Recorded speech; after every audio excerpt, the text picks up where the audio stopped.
Hello and welcome to episode 30 of the MisanthroPod. I'm Snipe, and as always, I'm joined by Matt. Say bonjour. Bonjour.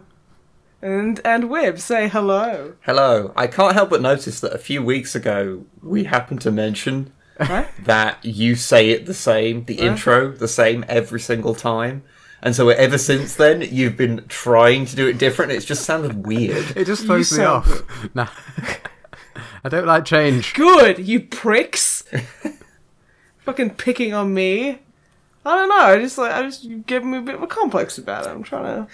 No, it's fine. It's branding, you know. What? No. Yeah, people. When they do YouTube videos, they always have their. I don't know.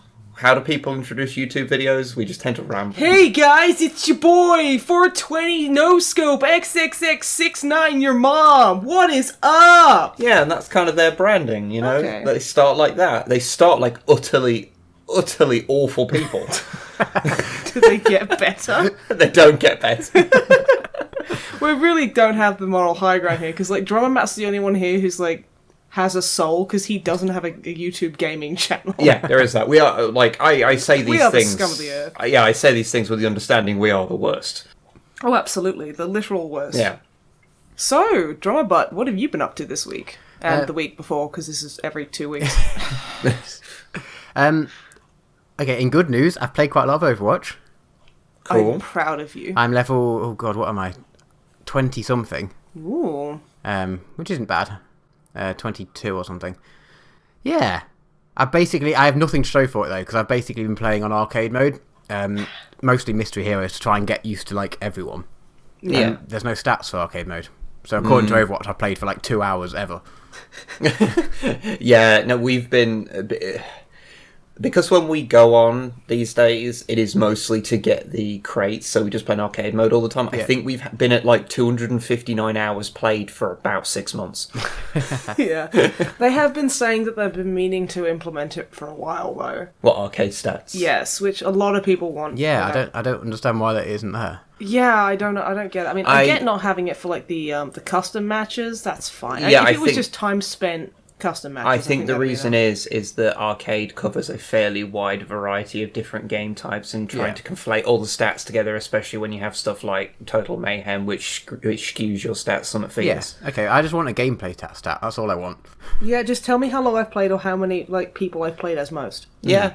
Or, like give Mystery Heroes its own, and then give arcade mode just a general kind of thing. No. I think that'd be fair. I think that'd be cool. There is actually something going on this weekend, which, granted, when this goes up, will be the last day off, I think. Okay. Yeah. But there's a double XP weekend. Oh, I'm away this weekend. I'm gonna miss it. Oh, dude. I'm gonna be in a field, so I have no way of doing it in a different country. So I'm like, yeah. If you were a true Overwatch fan, you'd find a way. I've got something that might make you feel a little bit better, though, Matt. Years. So, you know how we have a certain thing about a certain character in Overwatch? Yeah. Do you want to guess what the one legendary skin we have from the current event is? Don't laugh. It's not excellent. funny. Excellent. Yeah, It's not funny. We got the Hanzo skin. Oh, nice. I mean, it's the best Hanzo skin because it covers his face, but I know, but all of his limbs are still attached. To his limbs still look. He's got like weird animal legs and like most of his skins. Does he look like he has human legs on this one? He's just got like weird braces on his leg. He actually has his legs. yeah. Okay. But yeah, it's just like a weird, like, lame-ass, stupid, but Hanzo bullshit thing. No one Apparently- fucking cares about because he's the worst. Apparently, there's a mistake on it because he's supposed to have arrow in Japanese written on his on like the strap that he's got for his quiver. Okay, because that's cool. Because like all guns have the word gun on, so I mean, that Yeah, makes yeah, sense. exactly. Well, no, guns have the word bullet written. on. Yes, true. That is so Hanzo. I'm gonna write arrow on my fucking quiver strap. But Like the twat I am. thing I'm is- Hanzo and I'm a wanker. The thing is, they made a mistake, so it doesn't say arrow as in Okay. an arrow you shoot out the bow. It says arrow as in an arrow that's on a sign. Because there's a distinction in Japanese. So, yeah. Oh, are you telling me that Hanzo is so stupid he can't even speak Japanese? Yes. Does that make you feel better? They taught him wrong as a joke. I love the idea that the one guy going, here comes street sign. That's fucking perfect. Excellent. Please don't ever change that, Blizzard. That could be my birthday present. I don't know if they've changed it, honestly. They might have done. Well, they still haven't changed May's weird butt shelf.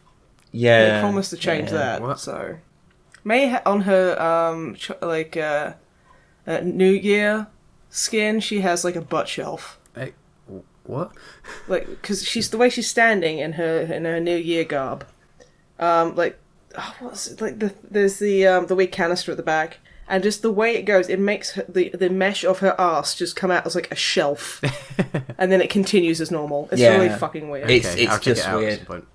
It's because they, not to put too fine a point on it, they made the character thinner in the waist than she actually should be, and it's very obvious that the skeleton for the model wasn't designed for that. Yeah, Okay. Because normally she's wearing a big duffel big jacket. floofy coat. So yeah, Yeah. they kind of fucked up and didn't really fix it. So yeah, from side on, she looked really weird. She's got a butt shelf. It's fucking Excellent. weird. I'll check it out. Well, if it makes you feel any better, I think I've got 2 legendary skins, and they're both for characters cooler than Hanzo. So sorry. You mean literally any character ever? Yeah. I got the Bastion one. Yeah, I think you Doom said Buggy so one. last time. Yeah. And I just got the other Lucky day. I got the. I think it's an event one. But either way, it's the Diva skin where she's like all like American hillbilly-ish. Oh my god, Yeah. you've got the one skin we I desperately can't want. remember what it's called. I can't remember, but yeah. I got that the other really day, cool. which was quite good. Nice. Yeah, that's the one skin that we're actually going to spend the credits on Yeah, getting. hopefully we get the Tracer one because that's really cool, and I really also want the Genji one, where he's just the Super Sentai It's dude. the fucking Sentai. It's fucking awesome. That is excellent. That reminds me, actually. This is unrelated to Overwatch, and that's probably good because I know some people don't like it when we talk Overwatch. But Some people. some people, and by some I was people- that person. Yes. Just embrace it, and then apparently you can deal with talking about it. Yeah, it's great. Join us. But in the Sentai fields, I found out that there is not just Sentai but Ultraman porn. Oh, excellent. Live action, not talking like drawn stuff, which you would expect. Okay, are we talking the actual people, like the fighty people, Sentai dudes, or are we talking the like mechs and big baddies Why and not things? both? Well, the Sentai stuff I haven't watched any of because... Ugh. Well, no, there's a reason, because I watched the Ultraman one, which has, like, model sets, like, you know, people being fucked against buildings. That's actually Excellent. kind of rad. Because if you don't know Ultraman, it's like... they look like Power Rangers, but they're you know, the size of the Zords, basically. Yeah. They're aliens. It's the Ultraman canon is confusing. You don't need to Hard explain anymore. It's already really Yeah. sexy. But yeah, so it's people in those suits just fucking each other against buildings. Okay, here's my thing. Do they take the suits fully off, or is it just like a butt flap for access? Because my biggest complaint about the Mighty Muffin Pounder Rangers, which was like the Is that actually the real name? That's actually what it's called. There's a Safe for Work trailer on YouTube. Yes. My biggest problem with that is that they just take off all of their like Power Rangers garb and just start fucking, and I'm like, this is just a sub-poor pornog now. Well, there's sort of 6 of one, half dozen of the other. In some, they just have the hole where I like the that there's just a circle cut out yeah, on where the groin there's area. where there's just something, where they just have their bits poking out. Yeah. But in some, they kind of have like a stripped down version, so you can see more of the lady. It seems to be. Well, I mean, if they cut like holes out of the for the boobies and the butt and the face and the stuff. face, they cut out. Yeah. The face. We don't need to see the Just face. so you know, it's called Kyodai Heroin. Ooh, I'm gonna have to sit on my hands. The problem is that it's the reason why I didn't watch the Sentai one is because I watched like an episode. Well, I kind of skimmed through an episode of the Ultraman one, and it's just kind of upsetting. Really? It's. Let's just say that the ladies fighting don't want to have sex with the monsters, and it just becomes kind of a dark and upsetting thing because of that. Oh, honey. Okay. Yeah, because I was looking at it to see if it might be funny to like do like a jokey review or something of and just black box everything. And then that happens. And then that happened, and it was just like, oh no, I can't. I don't know if this can be funny. This is just. This is just. Okay. I know what'll cheer you up. What? The Bulk and Skull theme. The Bulk and Skull theme will always check me up. I really want. I didn't watch all of the Mighty Muffin Pounder Rangers, but I really wanted. I don't know if this happens. It probably doesn't. I wanted Bulk and Skull to just wander in with that exact music. Yeah. And, I don't know, throw popcorn at them or something. That would be pretty That'd good. be the sexiest thing. Be the Statler... No, they can be the Statler and Waldorf of the porn. Why doesn't more pornography have a Statler and Waldorf? I hope there's Muppet porn where they...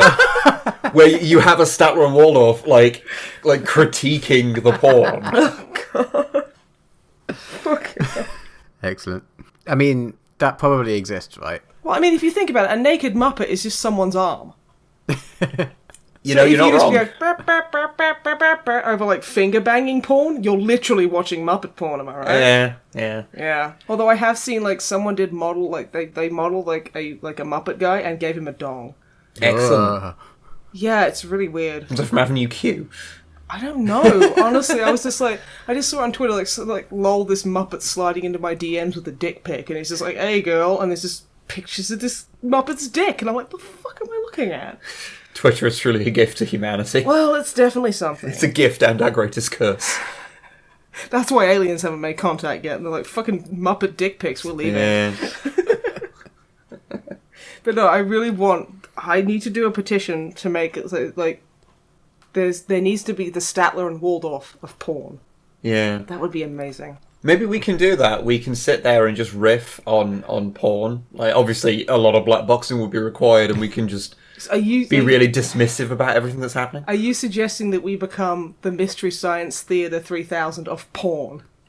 I'm suggesting that there is a niche there that we should fill.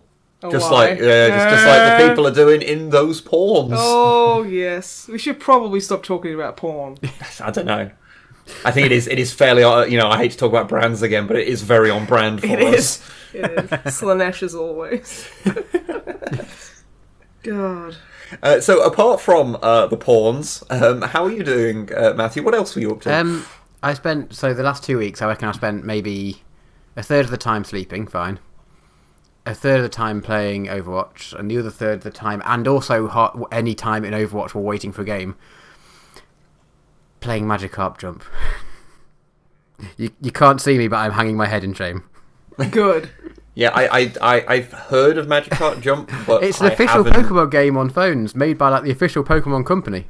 Oh, is that what all the kids are talking about nowadays? So it's like, okay, this seems legit. So what is it? It's, the like cookie clicker game where you just click a cookie until the numbers get bigger. Oh, Matt, for shame. It's basically that. Oh, God, why did you tell me that? Now you've ruined my husband's life, thank you.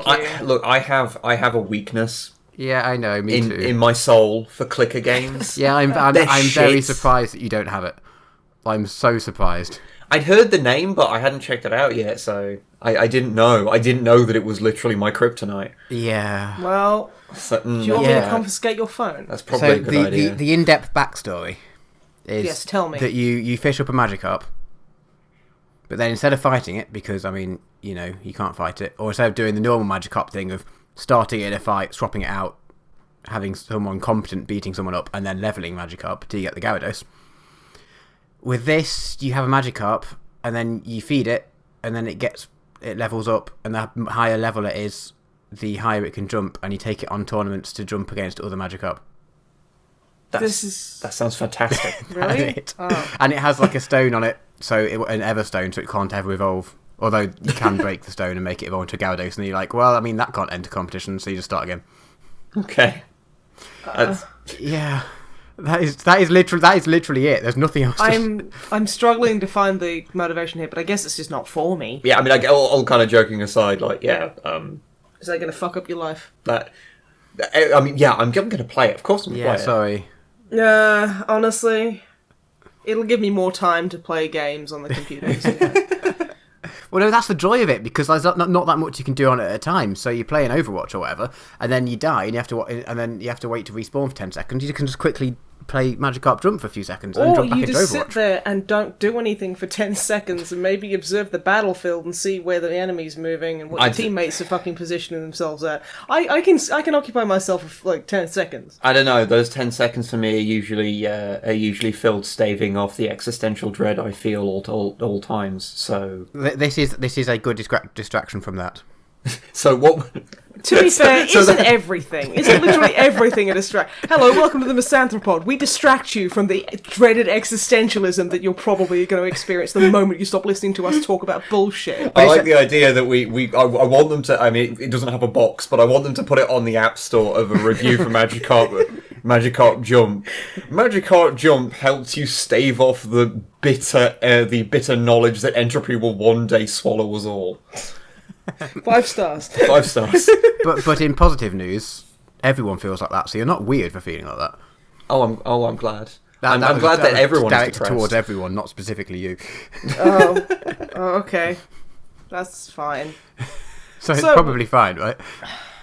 So we're like 20 minutes in, and already this is like the most depressing and oddly sexual podcast I think we've had. Hey, you want to know the worst part? I'm not sure I do. Well, it's your birthday on Friday. Yeah. Which obviously is before this goes out, but after we're recording it. Yep. And it's also the day after the it'll be the morning that we also find out the results of the British election. So I think it's safe to say that there's a very high chance, for one reason or another, we're going to be quite drunk on Friday. Yeah. If everyone can do me a favour for my birthday, because it'll probably be because it's going out on a couple of days after my birthday. So for my birthday, and to cheer me up with the obviously probably going to be terrible results, just send me on Twitter @Snipe the Sorrow that one picture of Geralt in the bath. Just over and over again. Just send that to me. That's what I need. That's what I need to get me through anything. You want a constant flood of Geralt in the bath to hide you from reality. Yes. I need this. You don't understand how much I need this. I can go get a prescription if it helps. I can get my doctor to write a note. Oh, this is the only thing Dear you need. Internet, Snipe needs hella Geralts in the bath. Signed, the Doctor. The Doctor. The Doctor, I don't know. Which the Doctor are we dealing with? Dr. Are we dealing with Star Trek Voyager Doctor or Doctor Who? I feel like it will probably be Dr. Jan Itor. Yes, Jan Itor, yes. Okay. And he'll also save that foot. Yes. God, did you know that Krubs... Krubs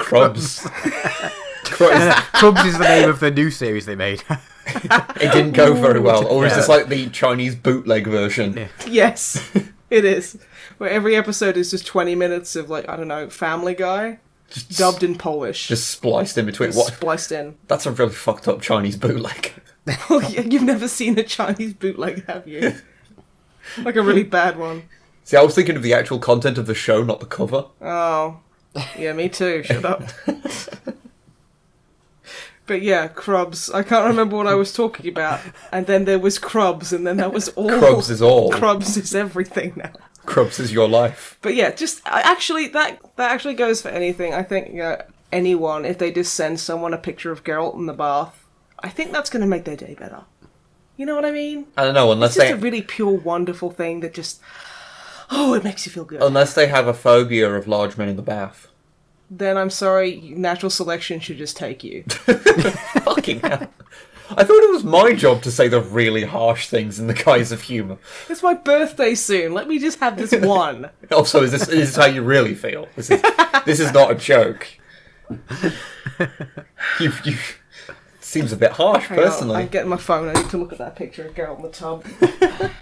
Yeah, I was tempted to do the same, but I'd get distracted on my phone, so... It's a picture that will distract you. It's so distracting. Okay, now we've worked out about 5 minutes of content purely from Geralt in the bath.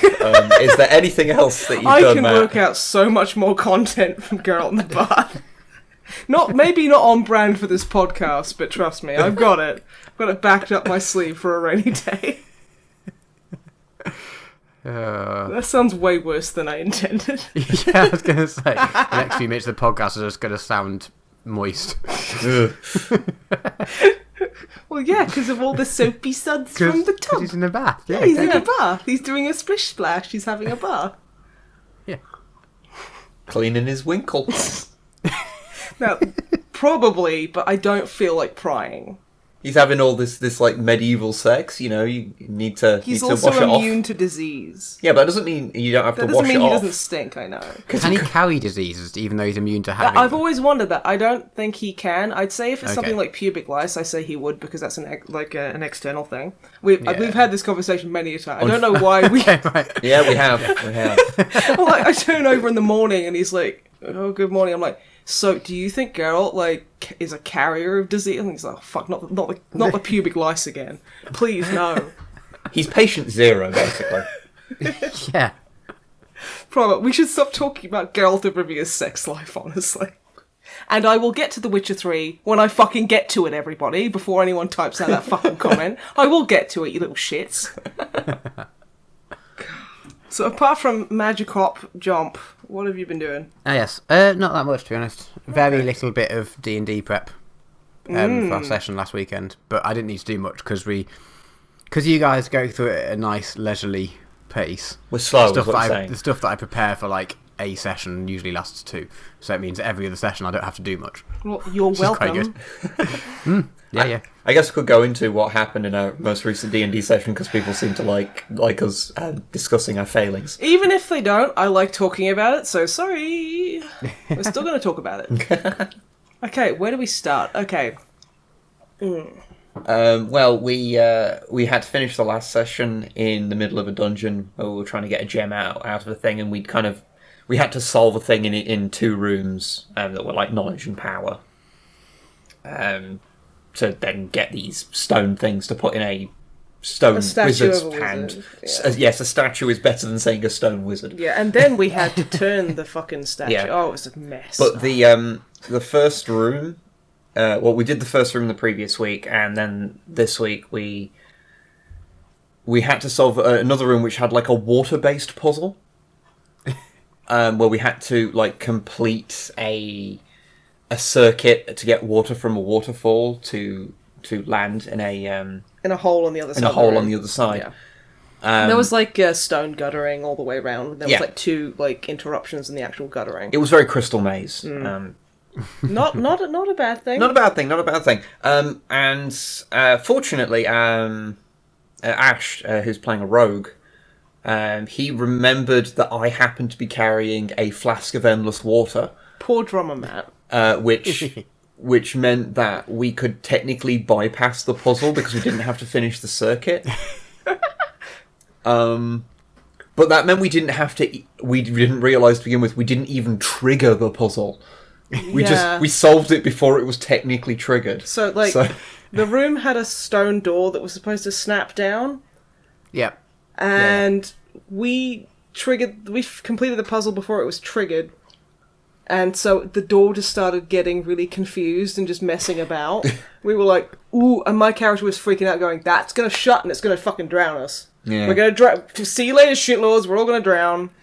And eventually, because, it obviously wasn't working, so I think I started shouting at you to go and actually go and check out this guttering that was in the middle of like an island in like a pool of water. And like we'd already figured out that the water was warm. Not boiling, but warm. Yeah. So automatically, you're thinking, ooh, that's gross, that's a breeding ground for germs. But no. My character, the hero he is, goes and sticks his feet in, immediately summoning a big fucking creepy steam water monster. Yeah, what are those called, Matt? It was like a steam mephit, I think is the... Something like that. A big... Either mephit or memphit. Whatever it was a pain in my fucking dick. demon. There's various ones. You can get like various other fire, ice element, various other element ones. Yeah. So yeah, we had to. Those basically were.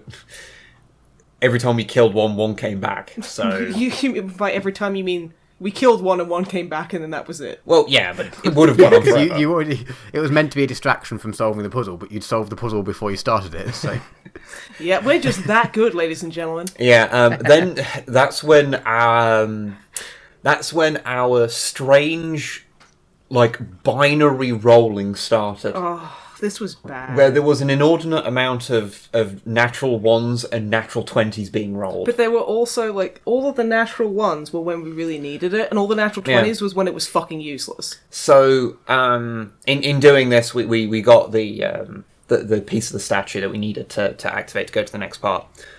And then I instead of actually finishing the thing, the circuit, I just used the water from my endless flask to open the door. Yep. And then I started trying to fight the creature. So my first attack, I rolled a 1, thus missing. Then I kind of, because I'd kind of made a note down and misunderstood it, I thought I got an extra attack, but I didn't. But I still ended up, I rolled for 1, which also got a 1, but then I got punished for my technically cheating.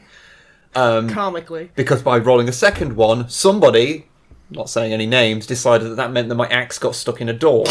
Again. You were stood right next to the door. Yeah, I was I mean, stood right next to the door. we were speaking about on brand, right? So I mean, Yeah. This is so That on is- brand for your guy. So my guy getting his axe stuck in doors is just a thing now. Yeah. yeah. And there you remained for the rest of combat. For the rest of combat. Well, you killed the thing like straight after that. So Sarah did. I was she so basically upset killed though it in because one like hit. Sarah, our Our wizard. wizard had like launched this steam thing towards you, and I was just like, you're just swinging at it like like pitching it baseball style, and you was gonna twat it across the room. And I was just hoping that you could absolutely, because it didn't have too much health left at this point. So I was like, if you just whack this across the room, that's gonna be excellent. But And no, no. I rolled a 1. I mean, if Yeah. it makes you feel any Twice. better, I managed to twice. like stick it in the ribs just as it was going past me. Yeah. Which it would have still been better if you'd have been like proper like baseball. That Yeah. you know, the dice hate us. Well, then what happened afterwards is once we killed that, and by like unlocking the door and things, we'd kind of broken the thing to make these things endlessly spawn. I was still stuck in the door, and Snipe decided that then would be a good time to explicitly mention that her character just starts laughing at mine for being stuck in a door. The moment combat enters, I go, my guy doubles over and fucking just erupts in hysterical laughter. Because you're an idiot. So I then decide to use my decanter of endless water because it has like a geyser setting I found that out. to just spray water at Snipe's character, which I then rolled a natural 20 on. He critted me with a geezer. Like, who does that? So I didn't hurt the monster, but I did cause you 1 HP of damage. Yeah, you fucking did. And soaked you through. Yeah, so my character was in a bad mood for the rest of the fucking dungeon. But then we go down deeper, and we've got the 2 things of the statue. We give them to the statue, and after fiddling with it for a second, manage to get it to descend and go deeper into the crypt and get the gem that we're after. And so nothing attacks us, which kind of freaks us all out a little bit. Yeah, we got super paranoid because nothing happened. Because I think you mentioned something was originally going to, Oh yeah. Times There was and going to be stress. something in there, but but time. I wanted to make sure we got finished that session at least. Yeah. And I wanted to play with you guys on the way home. So. Yeah, so I'll tell you what, on the way home, why don't you describe the scene, Matt? Oh yeah, no. I just wanted to give you just to see what you'd do. So I just got you. You were going back home through a forest, and you just come across a clearing with like a deer in the centre of it and an injured babby deer underneath it. And I was like, go on then. What do you do with this? And so we tried to save it. I did really well on my animal handling rolls. Yeah, because like we all kind of hung back a bit, and because you have like the warlock ability of like being able to talk to things. I don't know if it worked, but it seemed to. No, it doesn't. Technically, like they're meant to be able to. You can speak to anything as long as it understands a language, and deers really don't. It's all on the nose.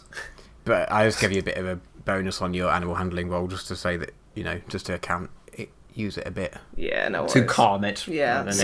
So I managed to calm it, and the mother she lets me close, and I'm like, okay. And I see this little cute baby deer has like a crossbow bolt in its thigh, so I'm like, okay, I've got first aid. I'll help out this cute little deer.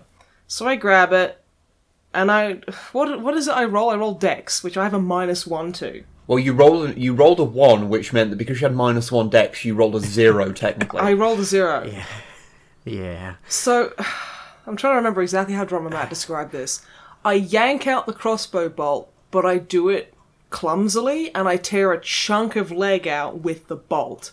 Yeah. Making the poor little baby deer utter a gurgling death rattle, and the mother deer starts fucking viciously biting me.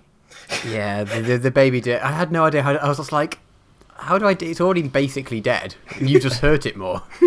So I was like, so you take out the arrow, and the baby deer stops breathing. And I freaked the fuck out, because that's the worst thing. My character isn't massively, he's not massively disturbed by this, but he doesn't want to kill a baby deer.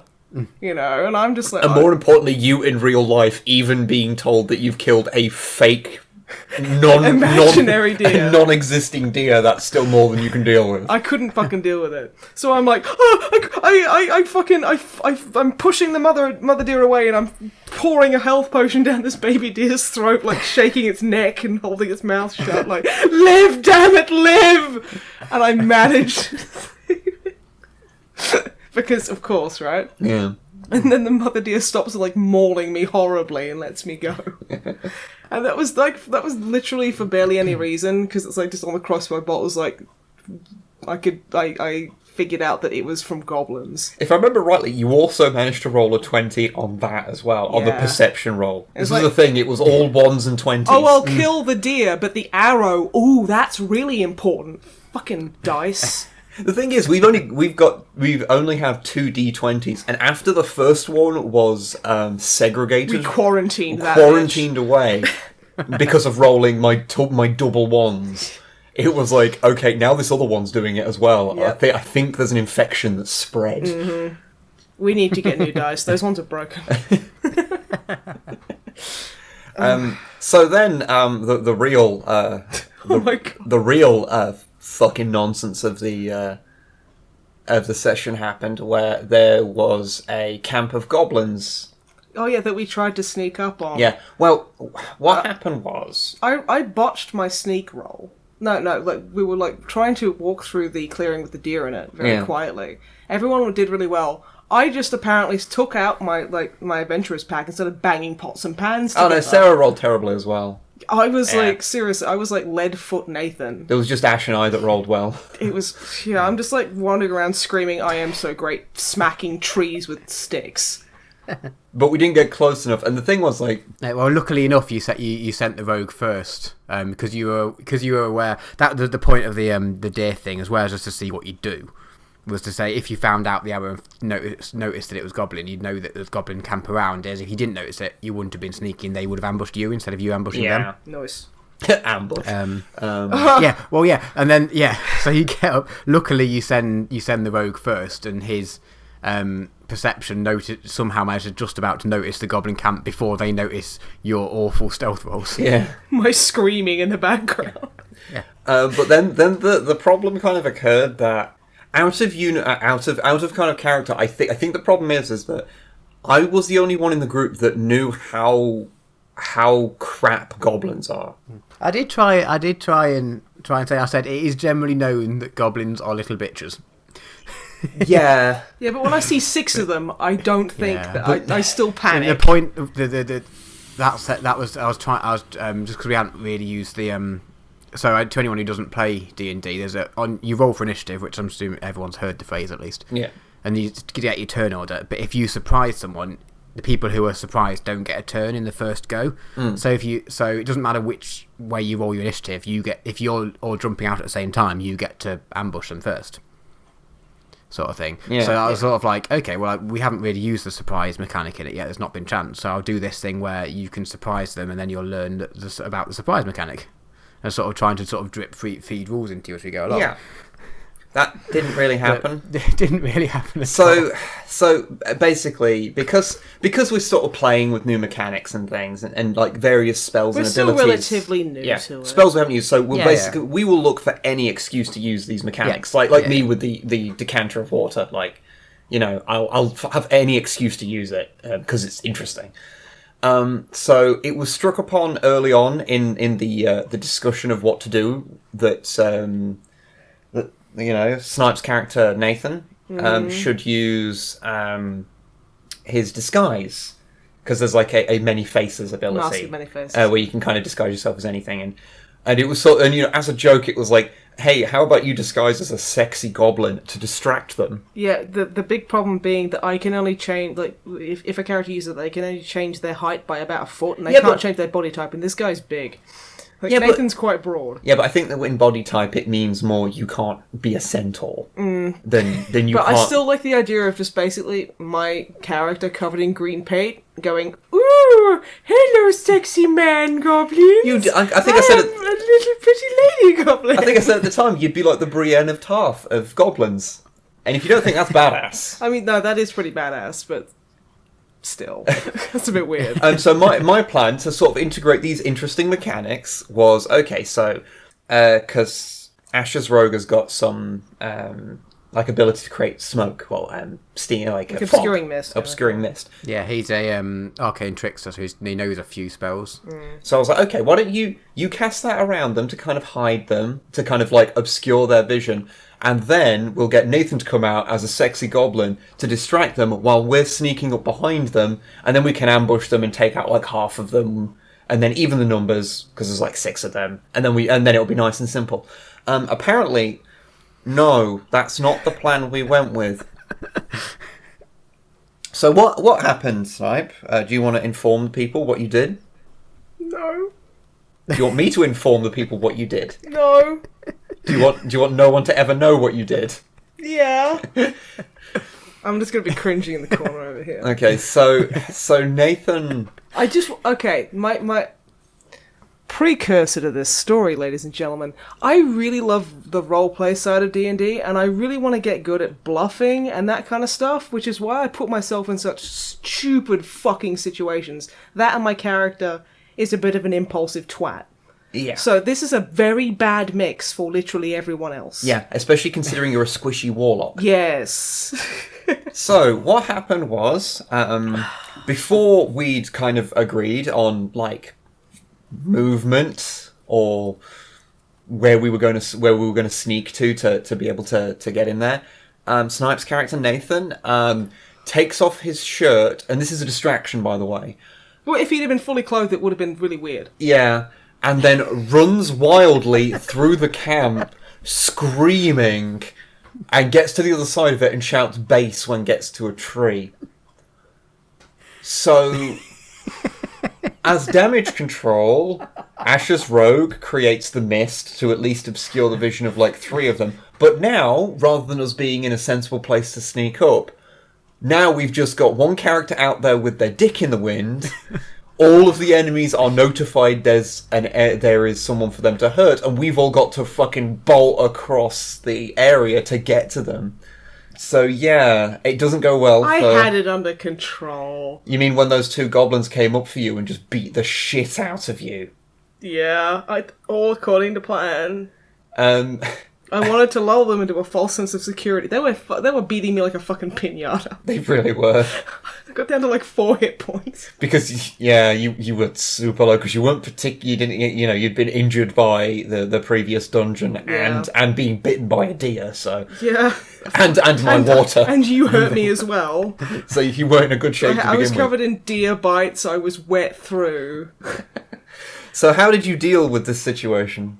Well, Sarah's character very kindly gave me a necklace of fireballs. because my character is a warlock, but he doesn't want anyone to know he's a warlock. Yeah. So he's pretending all these magical, like, eldritch blasts and shit. Oh, this necklace has imbued me with all these magical powers. Shut up, don't ask questions. And because the wizard it's kind of worked out. She knows what he is. She's worked out you're a warlock, and so she's kind of happy to buy into this line. It's like, oh yeah, totally, this will do that. And since we don't have any other majorly magical people in the party, it's like, okay, that sounds about right. Apart from your character, who's massively fucking suspicious.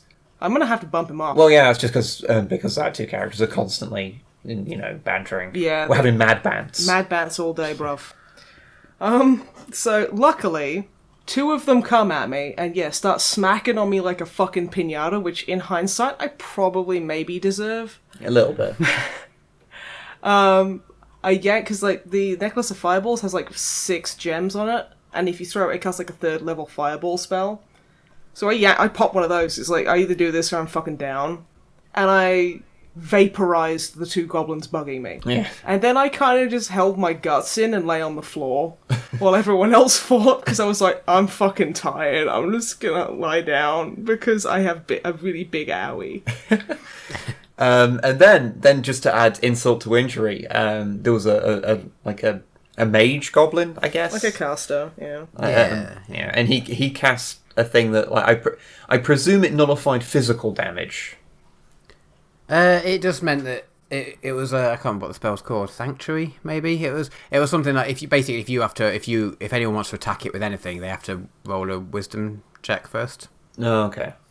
That didn't go so. So you just weren't wise enough. Yeah. So I wise up, fool. Yeah. So I ran at the one that had this buff on it, which we didn't know what it was. We know that he casted something, but we didn't know what. Yeah, and of course that nullified my attack, and between the other goblins being conversely shanked in the neck by the rogue and vaporized by either a necklace or by the mage,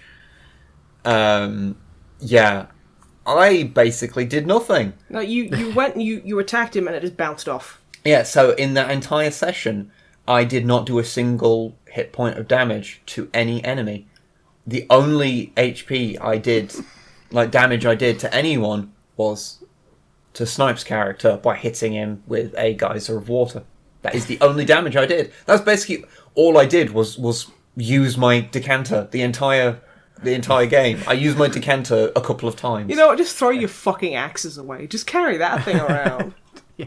Just basically like drown people with salt water. It's like, okay, would you like a drink? Wink, wink. And then they'll drown. If I remember rightly, aside from having my axe stuck indoors multiple times, I don't think I've ever hit a damn thing with my hand axes either. I'm entirely sure you have, actually. The first combat roll we ever did was like the standard like classic overturned wagon kind of thing. Yeah. You ran at them. I think by the time you got there, Ash and I had taken out like one of them.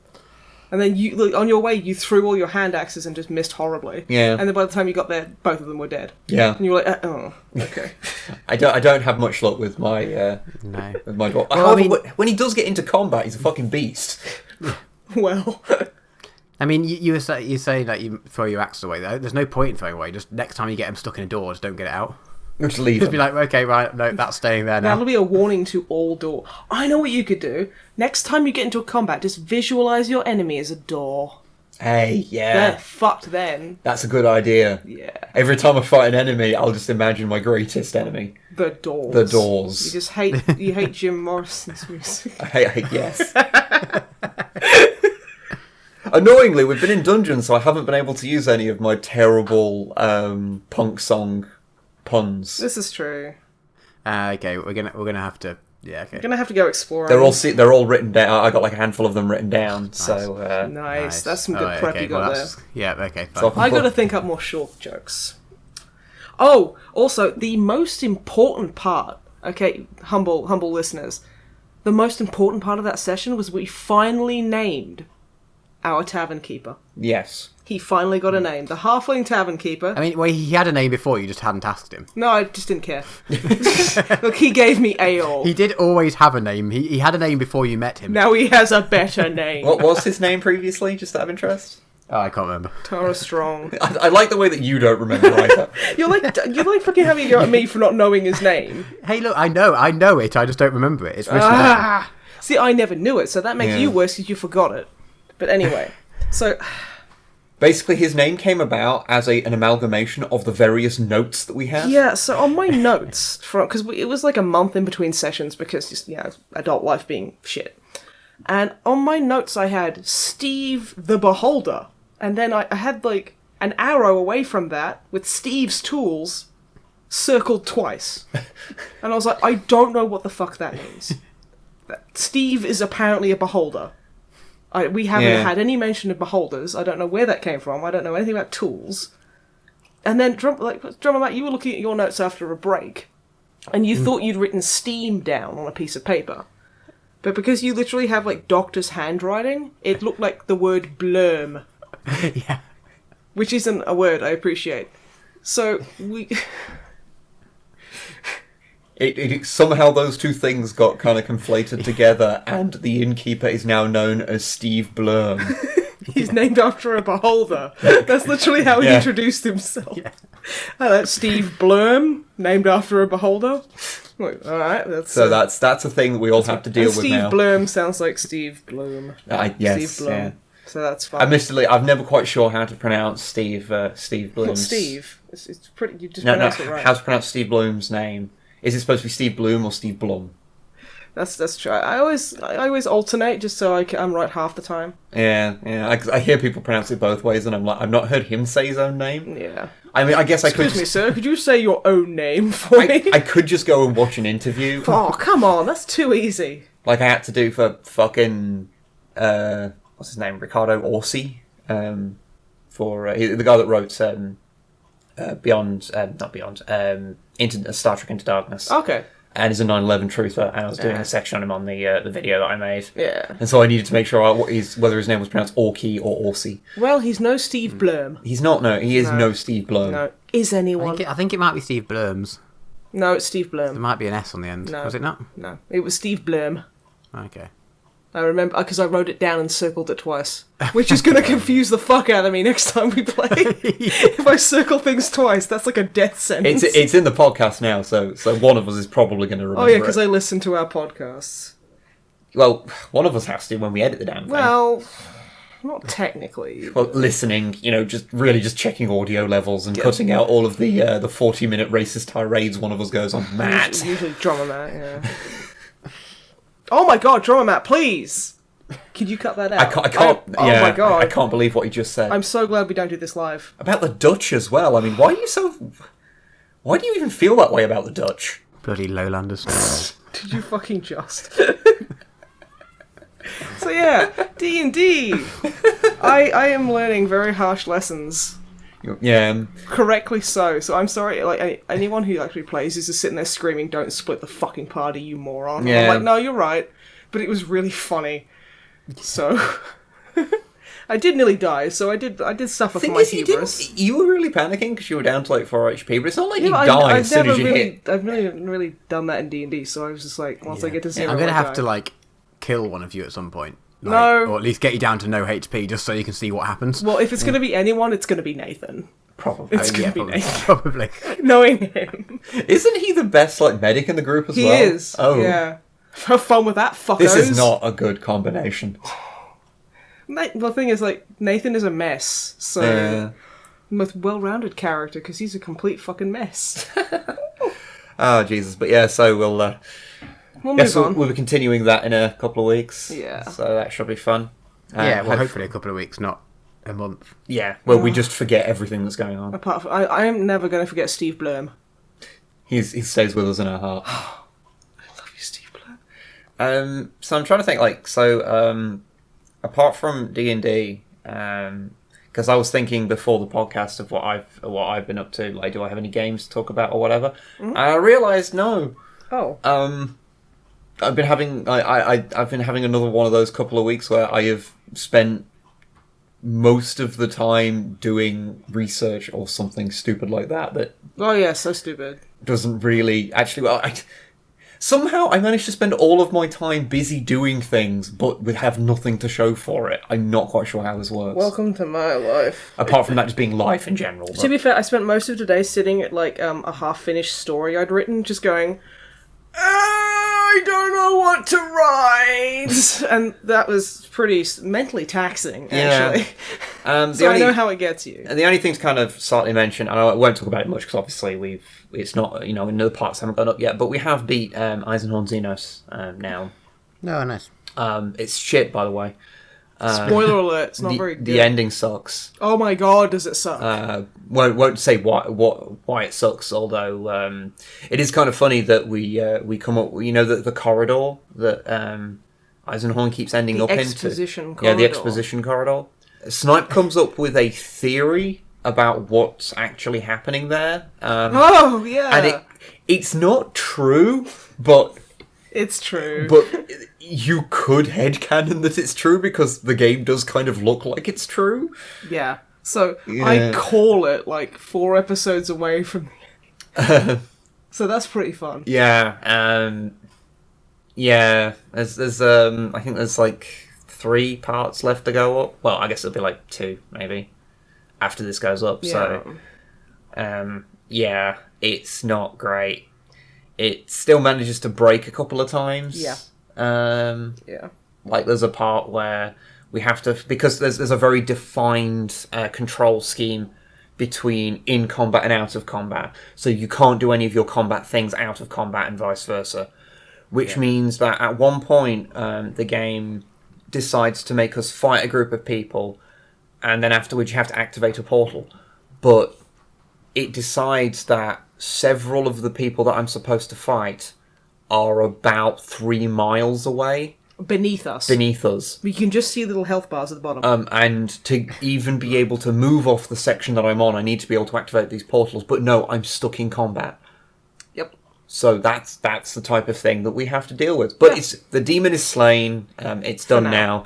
And I guess we'll do a proper full kind of breakdown of it when the final parts are up, and we can kind of talk about the ending and stuff and why it's shit and it needs to fuck off and die. Ooh, okay. So, I mean, but you kind of just said that. I'm not saying the people that made it have to fuck off and die. Oh no, I'm complaining at the publishers because they should have given them more money and more manpower and not been on a mobile platform. But I've said all this shit before. So. Yeah, well, I don't know if the decision to make it a mobile game is the decision of the publisher, or if that was the original intention of the of the regardless, devs. I mean, I am more liable to believe that if it's a stupid fuckhead bullshit decision, it's probably the publisher. I mean, I think the problem is the problems with it are largely derived from the fact that it was a mobile port, so it had to be very basic in a lot of ways, and then when you translate that over onto a PC control scheme, everything feels kind of weirdly finicky. Mm-hmm. So, but at least we fight a Chaos Spawn, which is kind of cool. See, I was going to go, cool. At least we found out when Greg lost his V-plates. Oh yeah, but that's quite a bit earlier on in the game. Yeah, I mean, that's honestly the highlight of the game for me. Yeah. Him going, oh yeah, it's like with a maiden in the handbasket, or fucking whatever he says, I don't know. Actually, the torture scene was like the high point of the game. Because it looked like they were doing the rap video thing of just talking at the camera, trying to look really tough. That section where it was amazing. The part where he's being tortured, which I want to say it's like part 8, maybe. It's so fucking good. That's the best part of the game right there. It's so bad that it is just hilarious, and I was genuinely having fun playing it at that point. I really need to find some rap and just put that scene to it. And then put hats on them. Yeah, but put a little gif of Snoop Dogg in the corner. Yeah, apart from that, there's not really much to talk about. I mean, I've been keeping track of the stuff they've been doing with 8th edition 40k, but there's not much to talk about really. They kind of... I just know that the subreddit has been full of like, oh yeah, leaks, and I'm just like, oh, I'll just leave it until it's fully out. And then like the whole kind of like the controversy of the, are they going to kill the Emperor? Yeah, there's a bit of text that's like redacted strategically, like it looks like it's been drawn over in like Sharpie. Yeah. So you can make out the odd word, and like the final words are like Emperor of Mankind dead. But in context, it kind of looks like it's probably those who want the Emperor of Mankind dead is the actual sentence. I really think that's it, because, 40k Theories did a really good video on it. It was a short one, but it was basically just like, stop it, you silly people. In my like wish list things, I think it'd be really interesting to actually do a thing where the Emperor dies, but the Astronomicon still works. So it becomes like the focus of a crusade, because they believe that he is out there somewhere, still alive, like he's been reborn, and that's why the Astronomicon still works. Because it'll be like when they were doing the Great Crusade, and he can be out and about, and he's still able to power it. So because I think, of course, he could. I think that could be interesting and add a kind of interesting impetus to like the Emperor is dead, but he's not, and you can even do a really cool kind of, albeit very, very cliche kind of thing where he is reborn, but he doesn't remember anything, and he turns into a cornate cultist. That'd be fun, like an evil. Well, no, he'd literally just kill everything. Yeah, and admittedly, he's so OP. Nerf the Emperor. Yeah, and then the Astronomicon probably wouldn't work. So I guess Horus tried to nerf the Emperor. He did, yeah. Too soon. Too soon. Sorry. Honestly, the stuff I've been hearing about the actual lore of the new stuff is actually, I'm actually kind of behind. I wasn't so sure of it to begin with, but like reading a bit more into it, I'm actually kind of into it. Excellent. The stuff to do with the free rules turning out to not actually be as free as we thought, because there's not actually that much that's free. Yeah, that's kind of cheeky, but let's be honest, we're all cynical and we all kind of expected them to pull something like that. And even though the indexes are coming out that are like combinations, so like all the Space Marines are part of one rule book, and like all the other Imperial stuff is part of another rule book, and like I think it's like half the Xenos are in one and half in another, and stuff like that, which is like, okay, that's cool. But then they do state, and I completely missed it on the original announcement about it, that regular codexes are coming out as well eventually. So these indexes are basically seemingly a stopgap measure, like in 3rd edition when they printed all of the rules for all of the races in the main rule book. Yeah. Because they changed the rules so much that the old codexes were completely, wiped out in terms of like relevance. So that's seemingly what's happening here. But at least the indexes are quite cheap, and the actual main rule book's relatively cheap as well. I'm still gonna leave it for a while. Get the proper codices. I don't know. I'm kind of tempted to just get these Space Marine index, because we've got like 3 Space Marine armies. So yeah, that'd probably be the best coverall. So yeah, and they're unlikely to bring out all 3 of them at the same time. Oh yeah. So that's kind of a thing. Yeah. But yeah, apart from that, I've got really nothing else to talk about. So I shall pass over to the Snipe. Okay, well, what have I been doing? Well, in the same vein, I've been playing Space Hulk Deathwing. Oh yeah, because we did a video on that a couple of weeks back. We did. Oh my goodness, I've had such time with it. Such a time. A good time? I want to love that game. I really want to love that game. Because there's elements of it that is really cool. Like little touches, like the environments, like of the actual Space Hulks are gorgeous. Oh yeah, they fantastic. are phenomenal. Like so 40k, it hurts.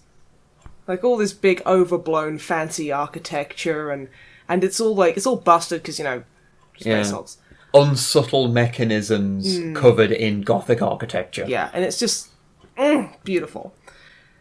And of course, I guess the Nid's pretty cool as well. Yeah, I mean, it's got Gene Stealer cults in it, and Gene Stealer really rad. Yeah, Gene Stealer cults are the shit. They're not when they've got fucking crack missiles. Let me tell you, those suck. Those really suck. But yeah, it's first person shooter with like you can kind of order your 2 squad mates around, like brother dumb fuck and brother never gets anything right. Yeah, but occasionally heals you. Those are nicknames, but honestly, they fit pretty well. So you've got a guy with he starts off with like an autocannon, and then an apothecary. An assault cannon. God, I always call them autocannons, I don't know why. Oh, such a fake fan. And yeah, you just progress through a Space Hulk, and collect artifacts and stuff. And yeah, design is beautiful.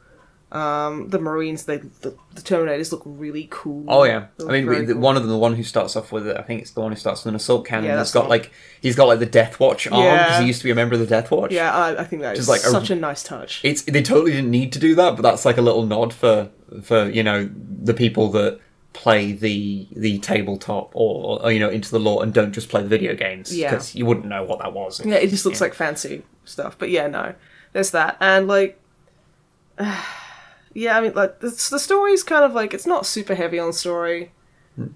I guess I'm used to Eisenhorn, so literally fucking Metal Gear Solid won't be that heavy on story in comparison Yeah. to fucking Eisenhorn.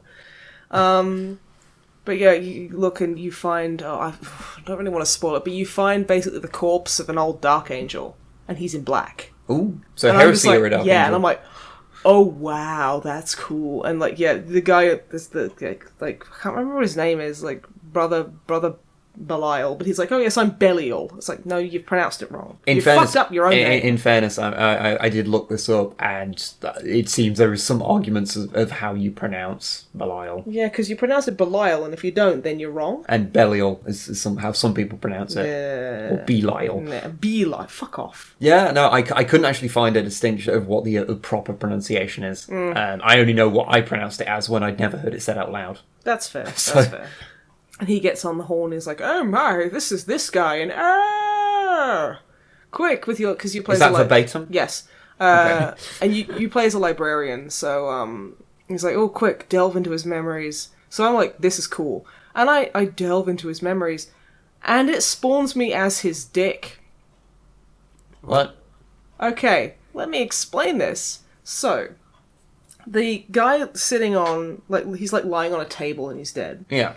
He's got like one of those weird crotch flaps that submarines have. Yeah. Like just like strips of leather. Yeah. Kind of just like just decoration.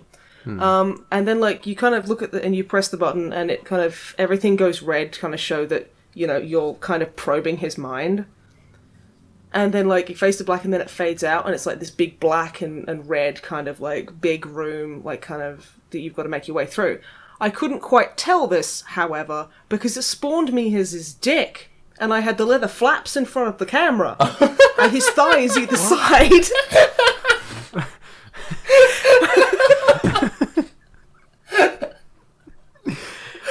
Good. I actually recorded this because it was so fucking funny. I'm wandering around and you can see his thighs moving and the dick flaps just... I'm just like, I'm a Space Marine's dick. That's what I'm doing. That's what I'm using my psycho powers for. If that recording came out, I am totally putting that up as a video on Twitter when this goes live. I'm glad. Because I need to see it myself. Yeah. It is just so fucking weird. And then you get to the end, it's like, I saw a room. I'm like, no, you saw dick flaps because you fucking looked through his dick. Maybe that That's what you saw. Maybe that Terminator just saw through the dick. No, he wasn't a Terminator. Oh, it was a regular Marine. Just a regular Marine. Oh, was this the Heresy Marine? Yeah, it was a Heresy okay, Marine. You yeah. look into his brain, and apparently that he thinks with his dick. Somehow. You saw through his unblinking eye.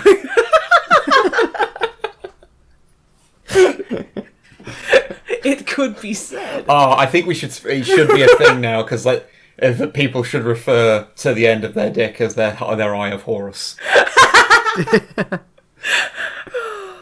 It's so much better than what people usually refer to it as here, which is kind of racist. Really? Yeah. Oh, Yeah. Okay, let's not dwell on that. So I think Eye of Horus is a much better Yeah. name for it. But yeah, so yeah, that's so far. I mean, what other game can you say that I played as a Space Marine's dick? None It was that a I very can think short of. sequence, but I was the dick. Is Space Hulk Deathwing the secret prequel to Genital Jousting? Yes. This is Frog Fractions 3. I'm surprised you haven't mentioned the fact that the game runs like utter hot Oh no, balls. the game runs fucking terribly. It's absolutely like its optimization is just not there. Running like utter balls is entirely appropriate though if you play as a dick. Well, Okay, yeah. but I only play as the dick for like 15 seconds. I hope there's more of that. Yeah. Honestly, I want to play as a Space Marine's boob. You hope there's more dick play. You hope there's more dick play in this Space Marine game. My favourite part about the Horus Heresy was all of the dicks. I loved it. Just fucking dicks as far as the eye could see. The unseeing eye could see. Yeah. Oh, talking about Space Marine dicks. Fucking hell. But yeah, the game runs like fucking shit. It runs like absolute garbage. Like, I mean, we don't have an insignificant machine, and it just chokes. Like, the loading takes forever. I said to a friend, like, earlier, I was like, this is the most immersive 40k experience I've ever had, because the loading masks take so long to load that by the time they're finished, you're actually in the 41st millennium. It's horrible. Like, you go into, it's like, and there's the guy reading it, like, oh yes, we need to look for the artifacts and discover secrets about our chapter and blah blah blah. And then you listen to him do it, and then press to skip appears after he's finished, after it's kind of loaded, which takes forever. Yeah. Then you click that, and there's like a good 7 seconds pause before it loads the other loading mask. Yeah.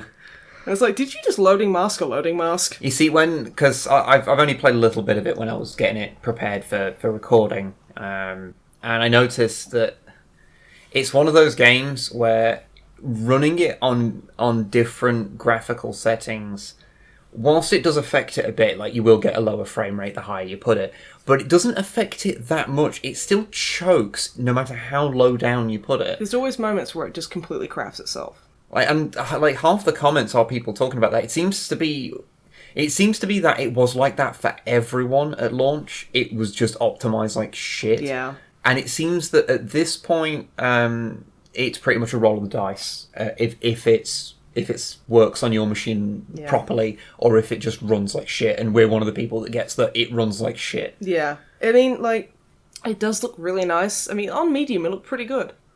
I mean, it's Unreal 4, so, yeah, it's Unreal 4, so it's always working, going to look a little bit like good. But, like, I've got it on, like, I've got a good few settings on low. I've got, like, got texture quality on medium, and it really does not look like a medium. It looks like a low texture quality I've got, so I don't think what low looks like. It's Minecraft at that point. Oh, fuck off. Because it will be.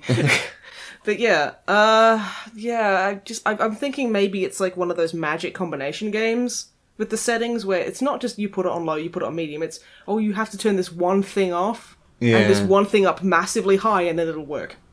Yeah, it's for like no reason. It's like, you can have like everything set on ultra, but don't you dare set shadows above low or something. I've played games like that before. It's like The Witcher 2, where I literally had everything on ultra, and I had like Uber sampling, I think it was called, and I was getting like 12 frames a second. I was like, the fuck, my machine can run this beautifully.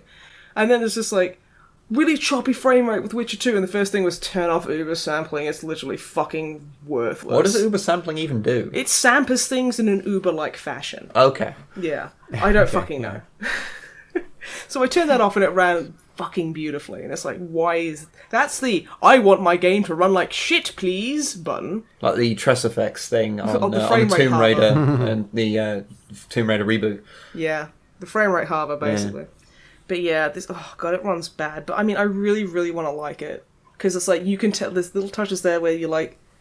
You guys like 40k. You know what makes it cool. Yeah. I'm going to blame the publisher. I mean, I always blame the fucking publisher. I have a soft spot for like first person shooter 40k games anyway. Like, so one of the many reasons I kind of still have a soft spot for Fire Warrior, despite it being technically kind of bad. No, I get you. Fire Warrior is excellent. I think you may be using the word excellent in a very liberal manner there. A little bit. Who's the Tau player here? I will defend it, because a lot of people they have this weird problem where they forget what video games are when they talk about it. Oh, you mean the whole there's no way one Fire Warrior could take on all of these things? Yeah, and you go, no, that's true, but do you want a video game or don't you? Yeah, it's like that is a very true point. A single Fire Warrior is not like a one-man army who could take on all these things, but this is a first-person shooter video game. What do you expect to happen? Yeah, just you. It's like, I remember hearing like somewhere, it's like you get one thing you don't have to explain in sci-fi, but everything else you have to explain. It feels like there should be that one stupid thing that you overlook in video games. Yeah. So it's like, Fire Warriors wouldn't get fucking 10 yards doing this shit. Ignore it, enjoy the game. Yeah, Just try. It's fine. It's fine. But yeah. So apart from all the glitches and stuff, is there anything that's actually been like? Are you actually enjoying Deathwing or? Well, there's like certain moments I've had that I really enjoy because I am kind of pushing through it because I know there's a game in there that I'll love. There was a moment where my apothecary died, and he's the only one who can heal you or your teammates. Yeah. I didn't realize at that point that you can. I can't remember what it's called. Like you open a psychic portal and you go back and you can change out your loadout, and it brings you guys back to life. And What was it called? Like a Cygate or something? Cygate, that's the thing, yeah. I didn't realise you had a finite amount either, so I used it like 3 times in a row, and I was like, oh, okay. I really needed those. But yeah, I did a couple of objectives. The apothecary died. My assault cannon guy, he was at like half health. And I'd taken some serious like chest, head, and like right arm damage. Do the sorry, just quick aside. Do the individual areas that you're injured, do they reflect like does that like damage you in specific ways? Like say you can't hit as hard if your arm is damaged. Or... If there is, I haven't noticed. It's Okay. I mainly get like chest and head shots. Those are my biggest like that's my weak point is my face and my body. Yeah, my face and my torso. Context, that's amazing. Shut up. So I'm always taking chest and head shots. Yeah. You know, I walk it off, even though I'm the only one without like a fucking helmet. But that's fine. So yeah, our apothecary died, and it was like exfil 250 because it doesn't say how like what distance of measurement. It could be miles or meters or yards. It goes 250, and I'm like, fucking okay. And then you walk all the way back, and it was really tense. It was awesome. I was just like, shit, I have to be so careful. So I walk all the way back, and then I'm like, oh, I really want to change my weapon. So I teleport back, and then I come back after, and I'm like, oh, my apothecary's alive, and everyone's healthy. No. Okay. I mean, I guess. I mean, that was really tense, because they have, like, good moments of quiet in it, where, like, they're not coming at you. Yeah. Like, so you'll be wondering, and one of my favourite things is the sound design, where it sounds like you're on an old beat-up Space Hulk in the way that nothing is ever quiet. There's always, like, metal groaning, or something's not quite working right, or a pipe's been knocked over. So there is movement there, but you just can't see it. And I think that's really good for tension. And then they just pop out and they all run at you in a line, and you're like, well, fuck. But, you know, for that moment when they're not running at you in a fucking line, it's pretty good. Speaking of things that kind of, break immersion, you did tell me something about someone getting stuck in a door or something. Oh, yeah. So Was it your axe? No. oh, he got you there. My axe survived till the 41st millennium and is stuck inside a Space Hulk's door. I still haven't gotten the axe yet, although I did get a Storm Bolter with, like, redemption, like, rounds, which is like, oh, it has, like, explosive grenade rounds. I'm like, you mean it's a fucking Storm Bolter? Yeah. But whatever. This is a special bolter with explosive rounds. Yeah. I'm like, you mean it's a bolter? Yeah. But, I'm just going to ignore that. So I got Lightning Claws, but you can't really... Okay, so the bots are really dumb. As I hinted at it earlier with the cute little nicknames I gave them. Yeah. The bots are really fucking stupid. And I've seen them shoot at, like, a railing in front of them, trying to get a thing behind another railing, and they'll just be blowing, like, the pillar that the railing's attached to pieces. And I'm like, step an inch to the left, brother dumb fuck. Just try it. You might actually fucking hit something. So I found this out because I unlocked the Heavy Flamer, so I was like, I gotta try the Heavy Flamer. And that's quite medium range, like short medium range.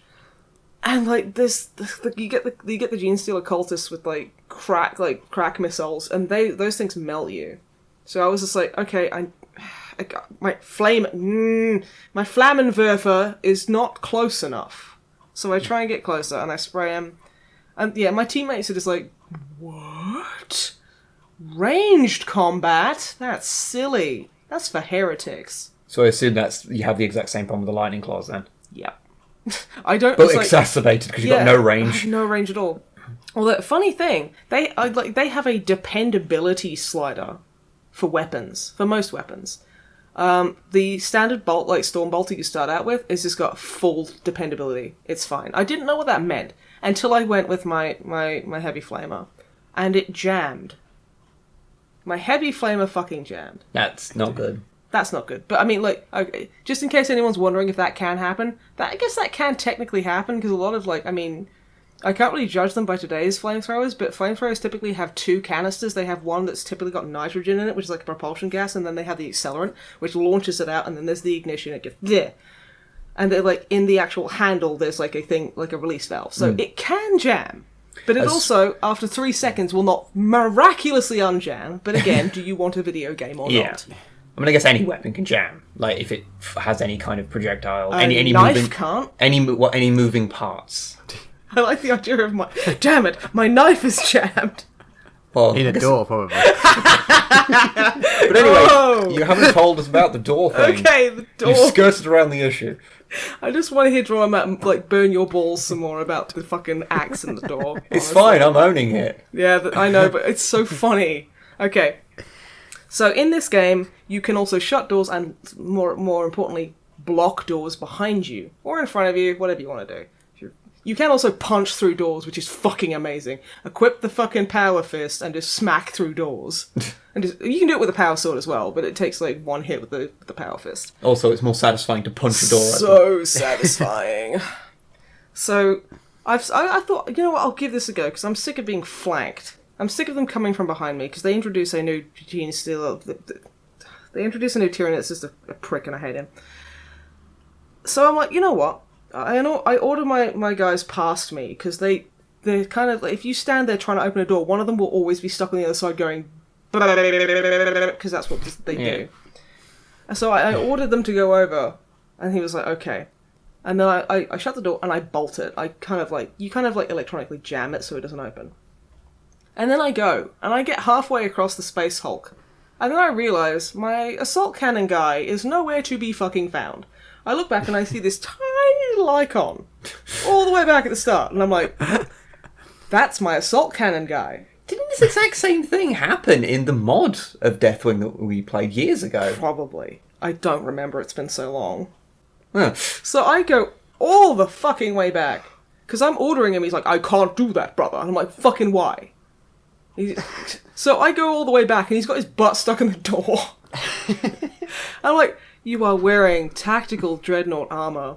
There is nothing that can get stuck in the door. How have you gotten yourself stuck in the fucking door? So I had to smash the door down to get his ass out of it. So what, like, the back of him was, like, clipped into the door? The back of him was clipped into the door. And he's like, I can't do that. Fucking hell. And I'm like, the fuck? And what? I don't know what's worse, the fact that he did that, or the fact that it took me half the fucking map to notice. It says a lot about how useful your AI companions are. They're always standing in my way as well. You can lose them and not notice for a long time. So it sounds like it's a benefit. Get them stuck in the door at the start of the level and go off without them getting in your way. And then just go rescue them at the end. I know, but autocannon guy, like, when he does hit, it's quite punchy. So it's like... okay. And it did annoy me, because he was just like all the way over there going, I can't do that, brother! Brother! I am currently unable to do... I'm like, oh, fuck off. And then I started thinking, could I lock them on the other side of doors? And, honestly, like, the beta tester in me was like, lock them both on the other side of the door and see if they respawn at the next checkpoint. And then I was like, you know what? They will. I don't fucking care. I just don't care, because it's broken as shit.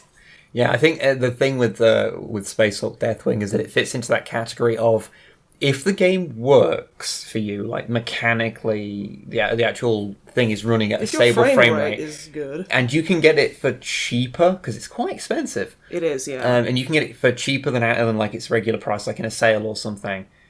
Then it might be worth a little bit of a go. Yeah, just don't pay full price for it, because that's they are robbing you. Yeah, but be prepared to refund it on Steam. Yeah, pre-prepared, because if you get the shit show on the flip of the coin, what can you do? Yeah, I guess it, like, because for me, the mechanical issues with just how well it runs, sort of, that means that I don't want to play it, because it's kind of distracting and frustrating all the time. Yeah, I mean, it is really frustrating, but it's like, I'm really trying. And this is speaking of someone who beat Mass Effect Andromeda mostly whilst it was still, like, barely worked. You beat Duke Nukem Forever. Yeah, but that game worked. It was just bad. You beat Aliens Colonial Marines. That game mostly worked. It was just bad. Give me 1 second. There's more games that are shit that you've completed, I swear. Yeah. I have beaten quite a few games. I'm surprised you haven't beaten Ride to Hell Retribution. Did play several hours of it on stream with Dicko, actually. That's like a double torture. And like everyone was like, "You don't have to do this." Oh, that was right, because that was that's like the week I quit smoking, so I was like, I can't deal with any stress at all. Yeah. None whatsoever. So Dicko came round. So and we did Dicko stream. came round and streamed, yeah. And yeah, I think we got to the part where you blow up the power plant to get over an electric fence. I'm sure there's an easier way. There is no easier way. To be fair, what's his name? Jake Conway? Yeah, Jake Conway. He strikes me as the type that would just keep like touching it and going, ow, ow, and then that would be the rest of the game. You see, right, there are several games that are in that box marked a let's play for one day when we're feeling especially masochistic. And yeah, that's in that box. Oh yeah. One day, I feel that might be a let's play, but we'd have to build up a lot of. Well, like, we can do it as like a subscriber milestone, because you've straight up said that on stream, when we get to 10,000 subs, you're going to dress up as Misty. No. I said it on the last podcast. I said at 100,000 subs. Oh, that's it was the one. 100,000. Yeah. Oh, dang it. Well, 10,000 will do a full like Ride to Hell let's play. At 10,000, yeah, I'll do that. Yeah. Oh god, this is going to bite us in the ass, but it probably won't. So that's fine. So yeah, Space Hulk Deathwing, full of bugs. Underneath there's elements of something that could have been really beautiful, and I think that's why I'm hanging on. Yeah. Because the thought of what it could be is so fucking beautiful. Sounds a bit like how I felt about Eternal Crusade, honestly. Yeah. Another 40k game that was technically a shit show and should have been way better than it was, but just wasn't. You know what? I think I'm just gonna I've been jonesing for a really good 40k game, and I think I'm just gonna reinstall Space Marine because it's so fucking good. See, every now and again, fucking love Space Marine. Every now and again, people ask us like, "Are we ever going to let's play Space Marine?" And it's like, well, we kind of did. Like that was one of our first like big videos. Yeah, we did like a 3-part. That's when we realised that everyone liked us talking about 40k, and we were like, "Oh, yeah, all right then." Because we did a 3-part like complete playthrough of Space Marine, just edited Snipe and Whip videos, which we don't do anymore because no one ever fucking cared. Because making like multiple episodes. Yeah, making 3 episodes in most games isn't worth it. Yeah. And there's not that much material you can get out of most games anyway for that type of thing. Also, playing a game for like 8 hours for 3 episodes is way more than we do now. Yeah. So yeah. I don't know how we did that because we did it in like 2 weeks as well. I don't know. I think it's because we didn't put anywhere near as much effort into editing or being good.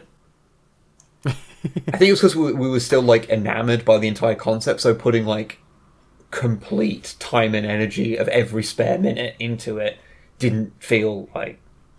Well, I mean that really too. Stressful. That and we sucked at editing. Well, yeah. So it took way less time. Yeah. Well, I say sucked, just nowhere near as good as we are now.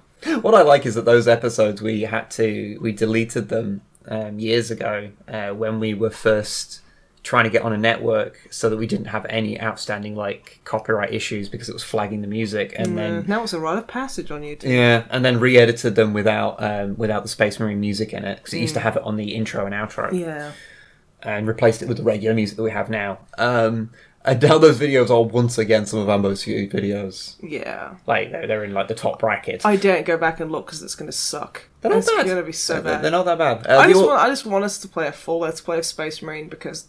Damn, I love that game. Well, we can do it. That game's so Although I kind of want to do it. I just want to listen to Mark Strong say anything for as much time as he wants. But not in Eisenhorn. Not in Eisenhorn. But even then, that was still pretty fun.